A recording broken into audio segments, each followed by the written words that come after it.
A great hour ahead, but we begin with President-elect Donald Trump and the search to fill his cabinet.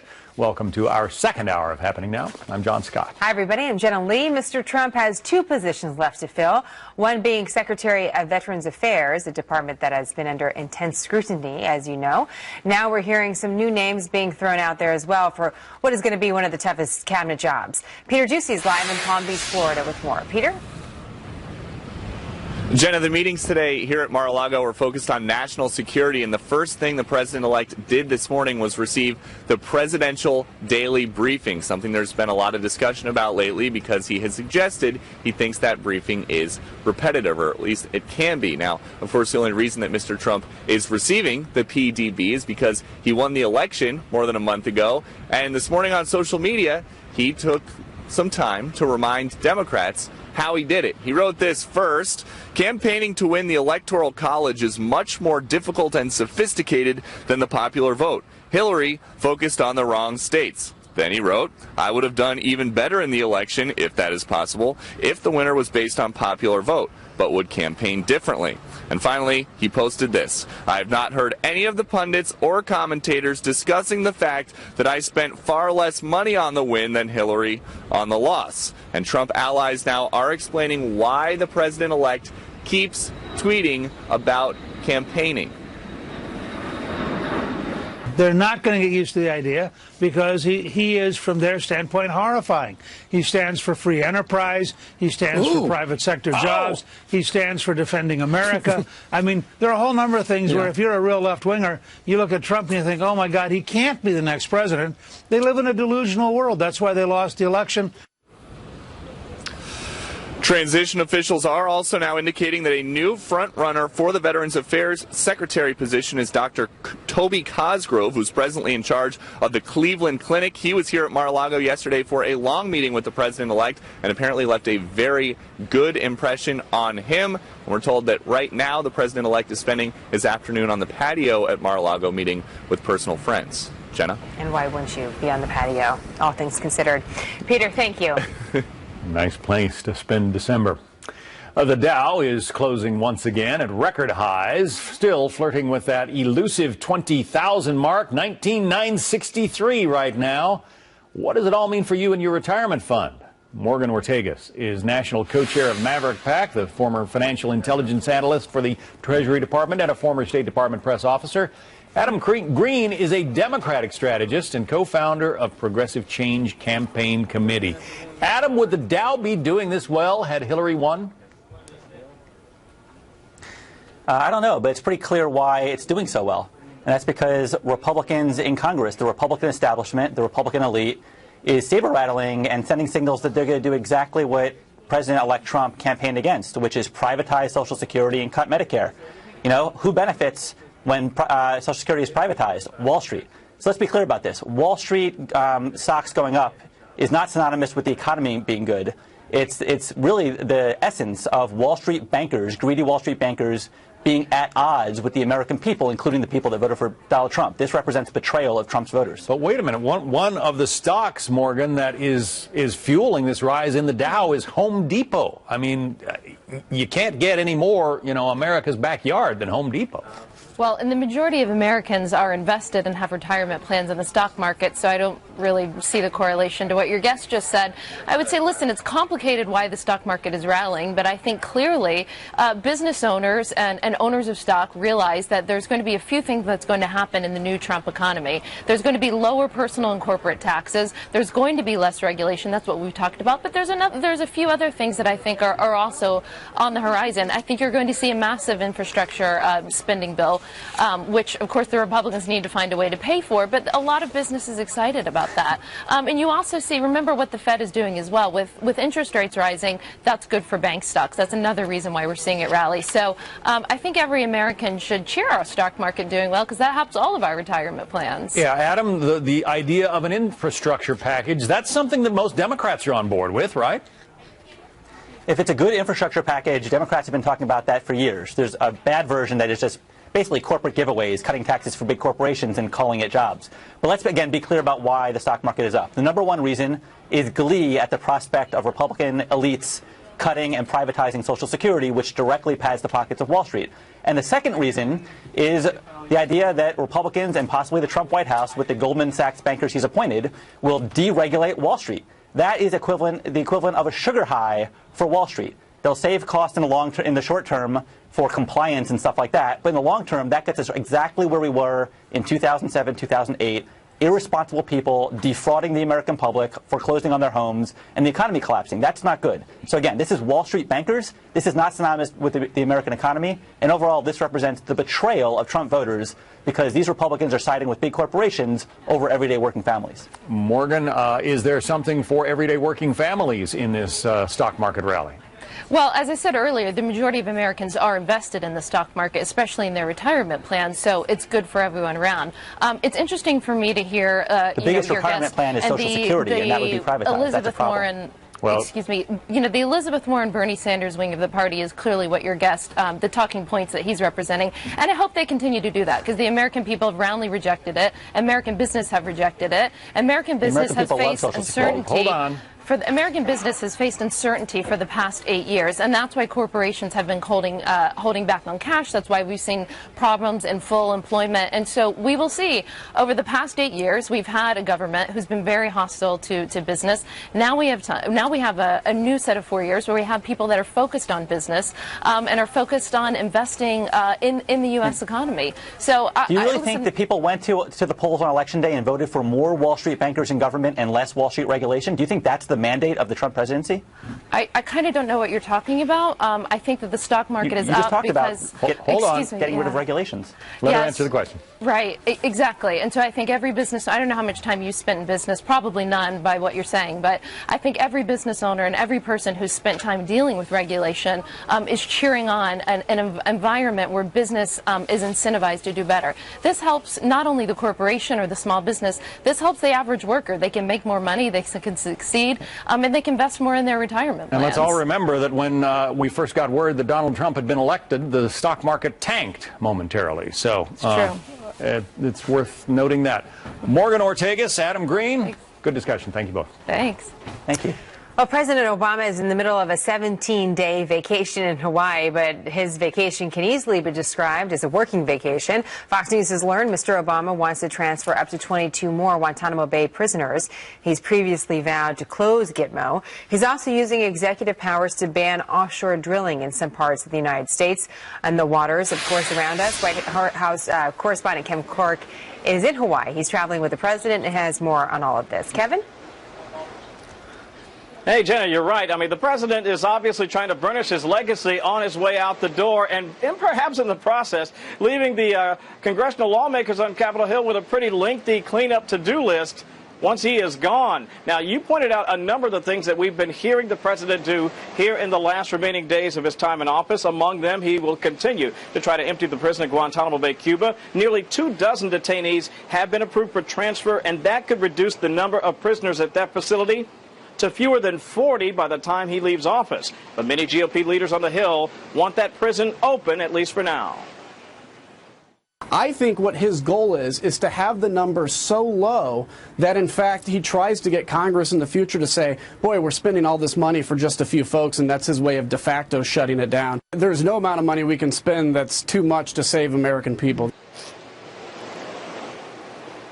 All right, so stateside, the president's also trying to take a swing at reducing the prison population. This week, another 78 pardons, 153 commutations, bringing to 148 the number of pardons since he's been in office, and over 1,100 commutations. And as you pointed out just yesterday, an executive director that permanently bans offshore oil exploration from huge areas in the Arctic and the southern Atlantic coast. President, talking about the deal with Canada, said that agreement would, quote, reflect the scientific assessment that even with the high safety standards that both our countries have put in place, the risk of an oil spill in this region are significant, and our ability to clean up from a spill in the region's harsh conditions is limited. And we didn't even get into the fact that the administration is also trying to tie federal funding to funding Planned Parenthood in the states. I mean, clearly the congressional lawmakers on the Hill got their hands full in 2017, Jenna.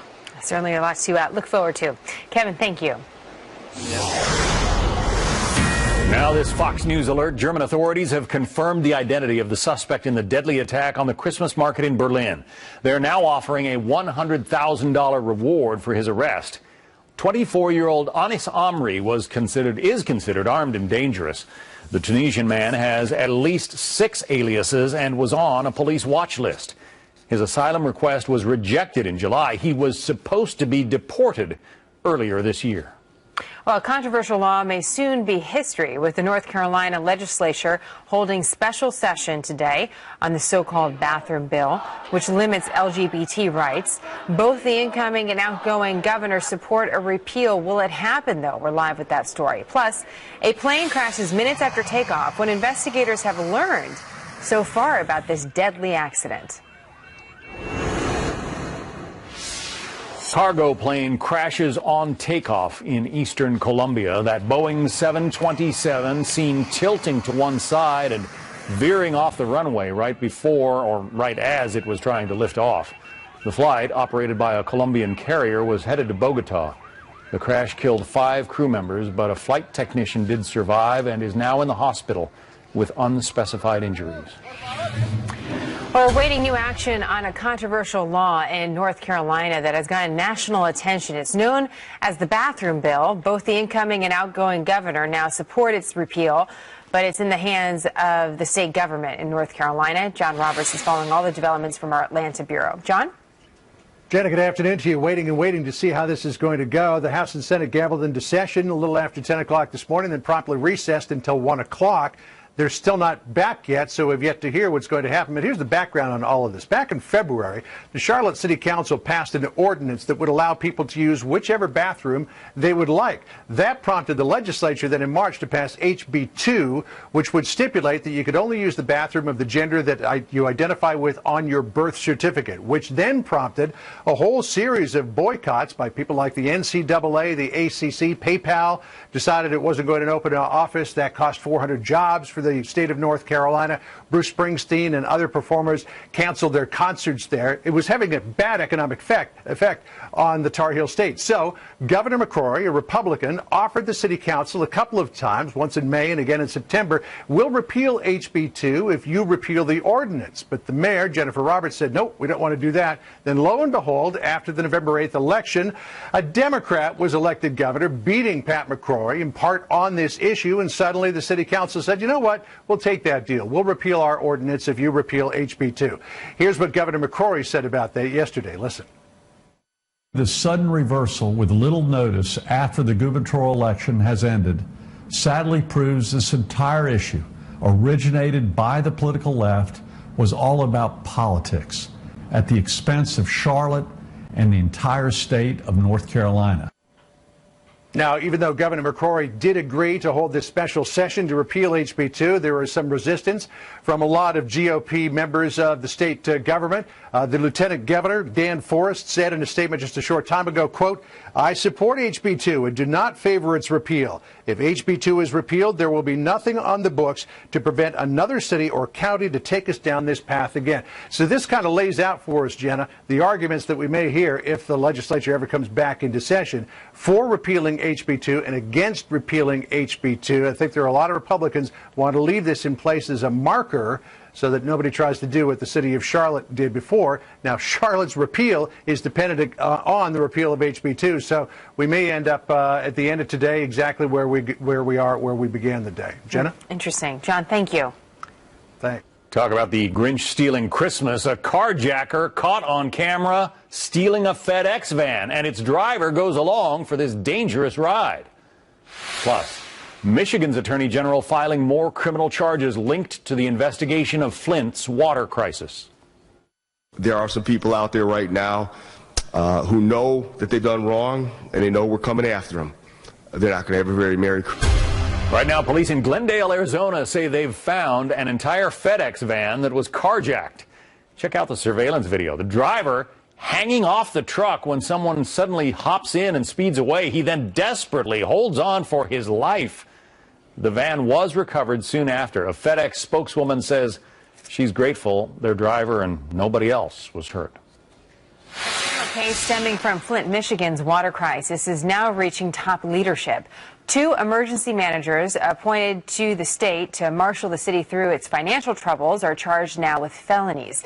This all started in April 2014 when the city of Flint began to draw water from the Flint River in an effort to save money. But residents soon complained about the smell and about rashes and other health problems. In January 2015, Detroit offered Flint the chance to reconnect to its water system. Flint leaders said no. September 2015, doctors urged the city to stop using the river water after finding high levels of lead in children. 5 days later, Michigan Governor Rick Snyder pledged action, the first time the state acknowledged a problem.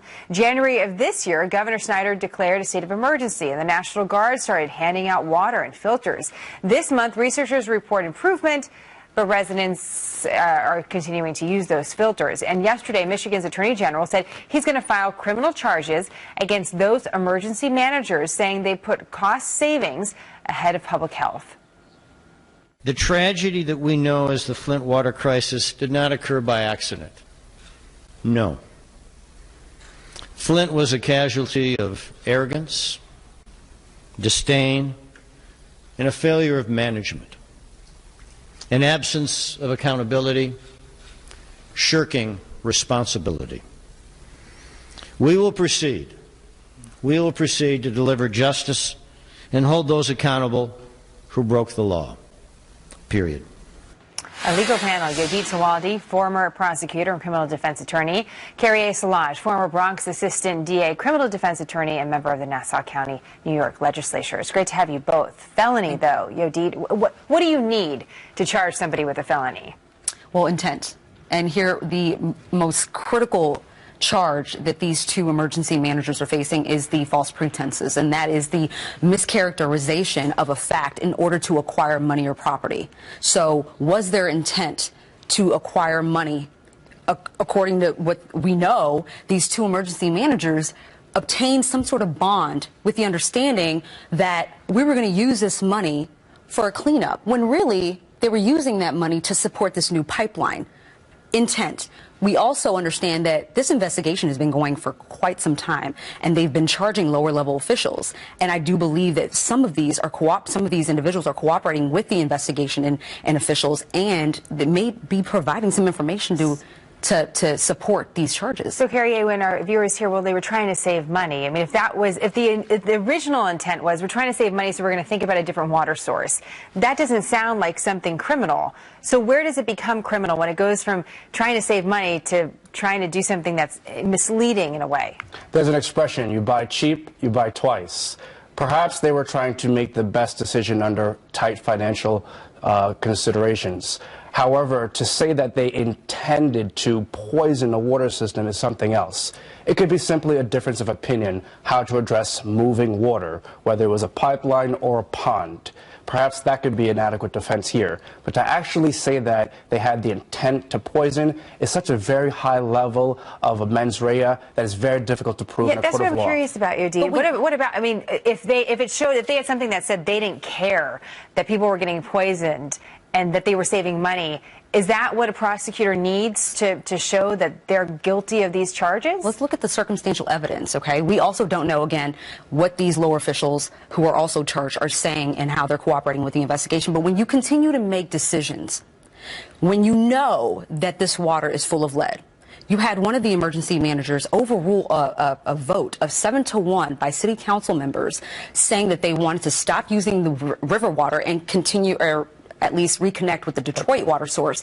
When you overruled that, after the EPA found dangerous levels of lead in the water that pretty much render the water hazardous waste, how can you not think that that's criminal? So what it goes beyond poor judgment. What do you think, Carrie A? And that's a valid point. However, perhaps they were relying upon information that showed that the new water source could support the city. Again, it's one thing to say that they are criminally responsible, and it's something else to say that they could be civil responsible. Perhaps the solution here is a fund to help these young children that have health issues now. Well, I'm curious about that, actually. Yodit, what about that? Because there are politics at play when we see what's happening in Michigan. Obviously, there are politics at play at a lot of different levels when it comes to actually trying to solve this issue. But what about the people that have been hurt by this, by the children that did get lead poisoning? What about the legal repercussions for them? How do they get justice? I mean, look,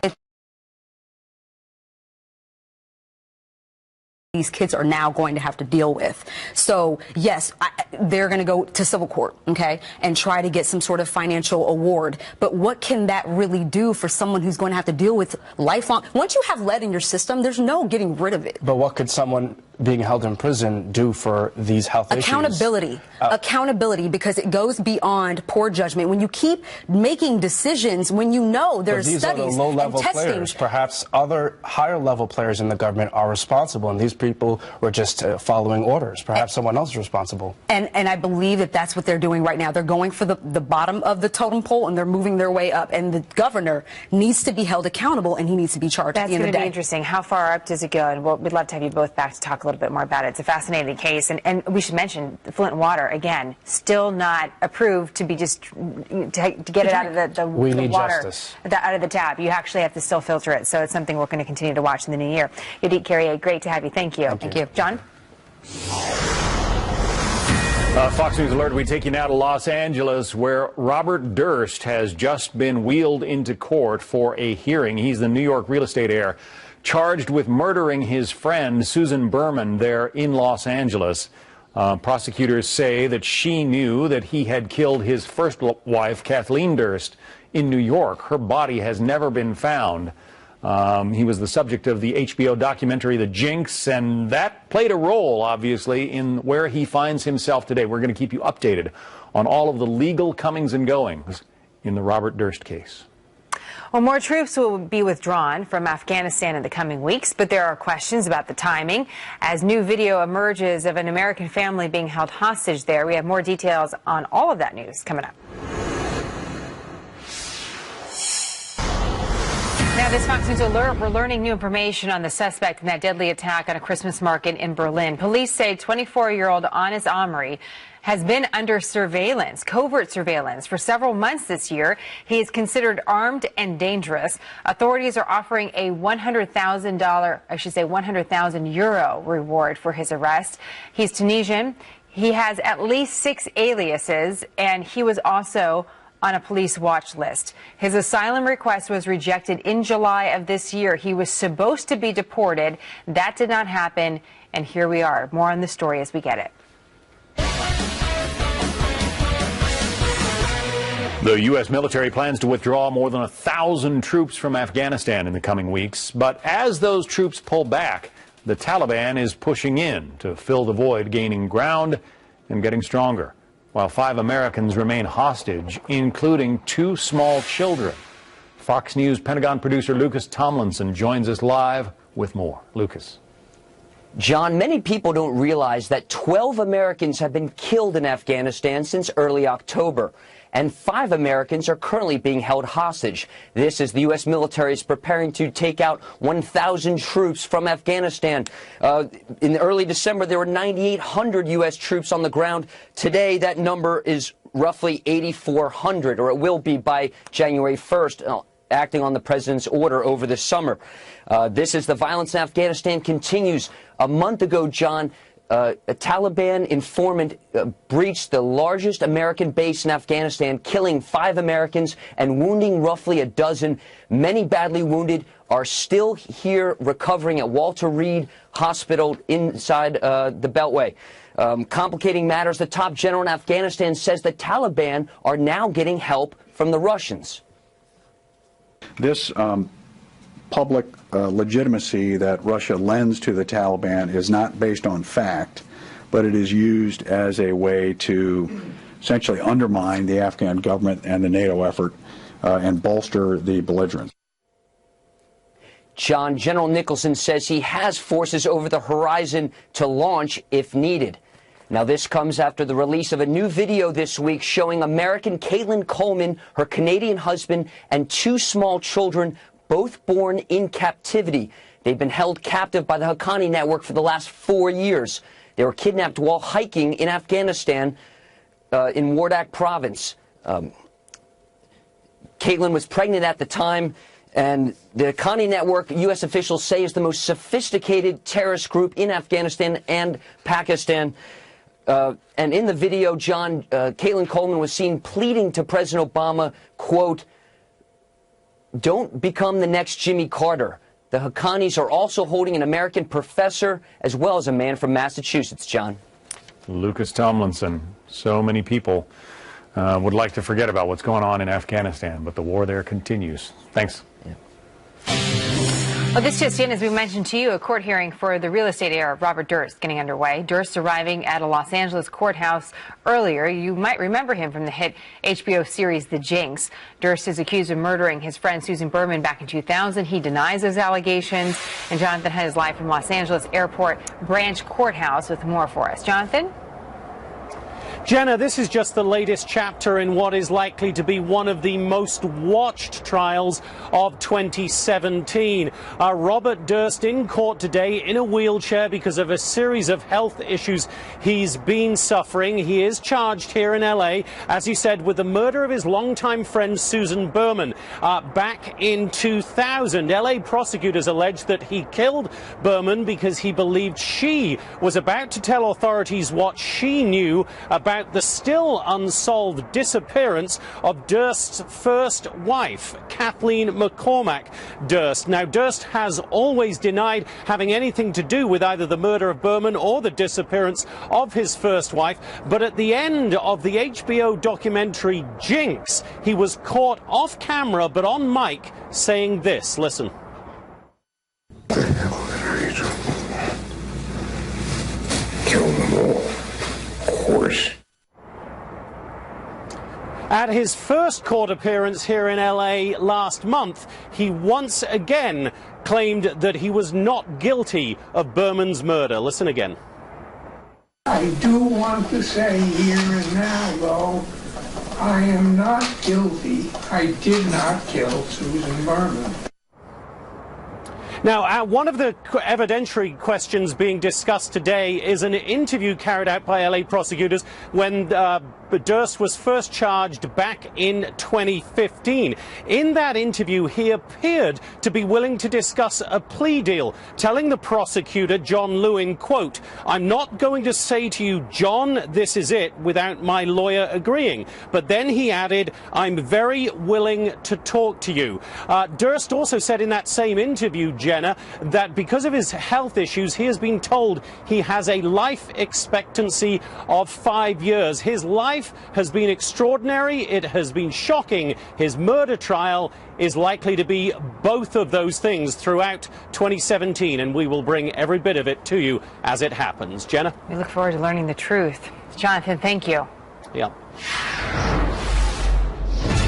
And we'd like to welcome you to the first day of winter, also known as the winter solstice, the shortest day of the year.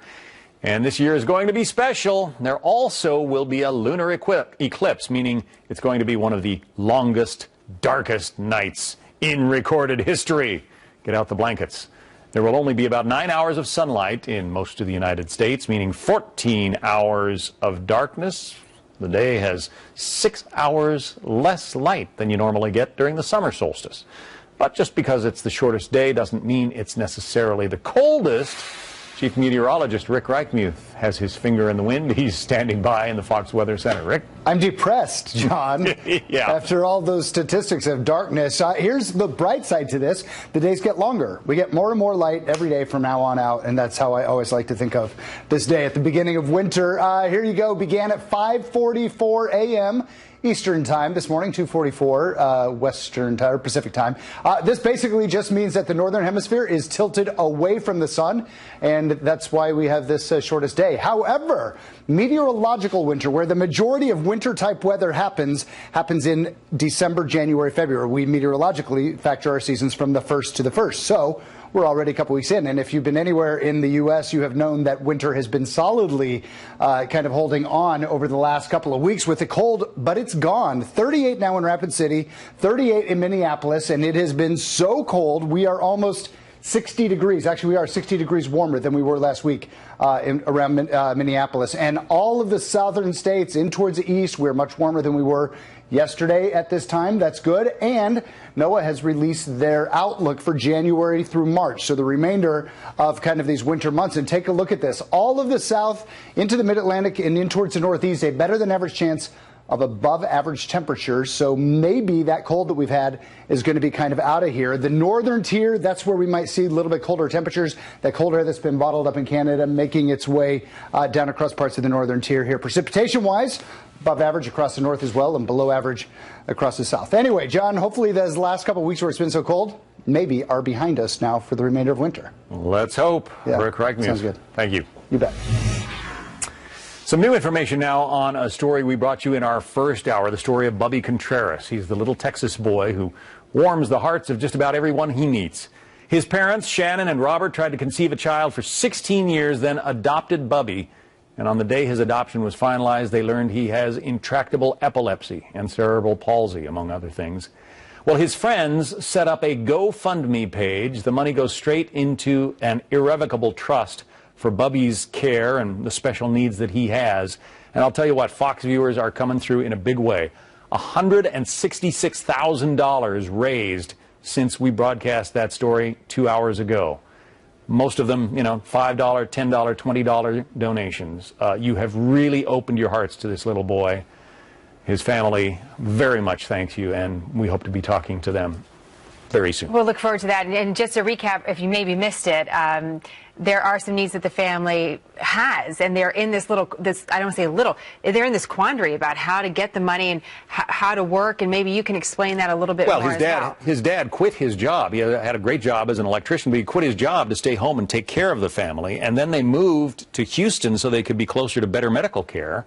And his mom then lost her job that she had in Houston. She's found another one, and if she works overtime, then they go over the amount that he's going to get that benefits that he needs. Yeah, it's this crazy catch-22 where if she works, he actually loses Medicaid in the months that she gets 3 paychecks, which happens twice a year. I mean, it's quite a story and a reminder of what's important this time of year. They need a wheelchair, and they could use a little help on that van. Yeah. Although he did a great job, the father, fixing it. 178,000 miles on the van, and apparently the trust, because it is set up to help Bubby with his needs, physical needs, apparently they will be able to buy a van to transport him around. Oh, that would be great. With that money. So thanks to you, Fox viewers. And just a reminder, it's on, if you missed the piece, it's on John's Twitter feed. It's on our show page. You can go back and watch it. We'll make sure that you're aware of the family and what happens from this point on.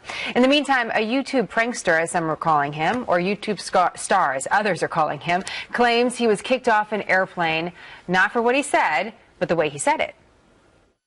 I spoke a word, a different language, and you said you feel uncomfortable because I spoke a different language. I can't believe it. I can't believe my eyes. Why are you guys doing this? Well, how the airline is responding and why some are raising questions about his claims, because you might see this video online. We want to bring that to you. Plus, the end of an era in Aleppo, with the last rebel-held area of the Syrian city being evacuated right now. We're live with that story ahead. Well, right now, Delta Airlines is responding to accusations from a YouTube prankster that he was kicked off a flight because he spoke Arabic in a phone call to his mother. Adam Saleh recorded the aftermath and put it out on social media. This is 2016. 2016. Look, Delta Airlines are kicking us out because we spoke a different language. Because we spoke a different language. Thank you so much. You guys are racist. I cannot believe my eyes. I cannot believe it. We don't have the video from before that. What happened. Saleh claims about 20 people told the flight attendants they were uncomfortable with him and his friends speaking Arabic, so they were told to leave the plane. In a statement, Delta says the company takes allegations of racism very seriously and is conducting a full review. Passengers on that plane are disputing the man's claims that he was only talking to his mom.